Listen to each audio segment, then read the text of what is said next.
রাতারাতি কোটিপতি, টাকা তুলতে গিয়ে ব্যাংক অ্যাকাউন্টে 740 কোটি 68 লক্ষ টাকা দেখে হতবাক। আর অ্যাকাউন্টে 740 কোটি 68 লক্ষ টাকা ঢুকেছে। এই খবরটা জানানোর জন্যই আপনাদেরকে এলাম। আমি ভাবতে পারছি না, ভাবতে পারছি না। যে ও বললো যে চেক করে দেখুন কী হয়েছে না হয়েছে।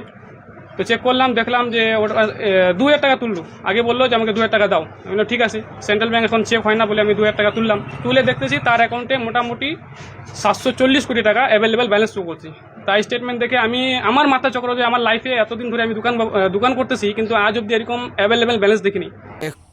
আজকে দেখলাম, আমি তো মানে খুশিতে একদম, মানে কি বলবো, কিন্তু এত টাকা সত্যি কি টাকাটা কি পাওয়া যাবে? যারা পেয়েছে কি তারা কি টাকাটা কি করেছে? আমি আমার প্রশ্ন, আমার মানে কিউরিওসিটি, মানে আমার কি বলবো, জানতে অনেক হচ্ছে যে যারা পেয়েছে তারা কিন্তু কি টাকাটা কি নিজের অ্যাকাউন্টে কি হলো জানতে প্রচণ্ড ইচ্ছে করছে। আমারও আমি ঠিক বোঝাতে পারবো না।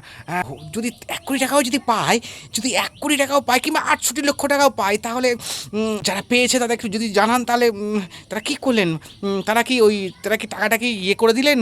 ওর মধ্যে কিছু টাকা পেয়েছেন, অল্প 1 কোটি টাকা পেলেও হবে না, 1 কোটি টাকা না দিলেও যদি 68 লক্ষ টাকা দেয় তাহলেও হবে। আমিও কি হয়েছিল বলেন তো? আমি টাকা তুলতে আসছিলাম 2000 অন্নপূর্ণ ভান্ডারের টাকা চেক করতে আসছিলাম। এ বলছে তো বলে এতগুলো টাকা আছে আপনার এখানে। আমি বলতে পারছি না কী জন্য এই টাকাগুলো আসছে, আমি তো জানি না। আমি কত টাকা দেখলেন? 740 কোটি। হ্যাঁ তো আপনি তো দেখে অবাক হয়ে গেলেন নাকি? হ্যাঁ, মাথা খারাপ হয়ে এখন মানে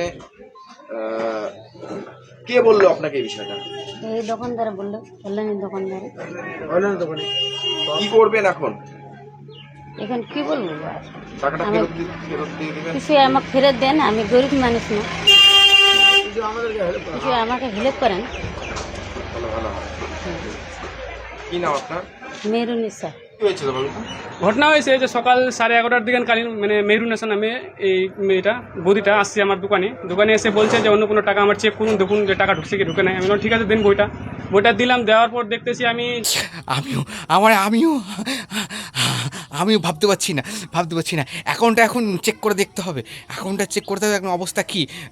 আসলে ওই ভোর রাত্রেবেলায় আসলে স্বপ্নে দেখলাম।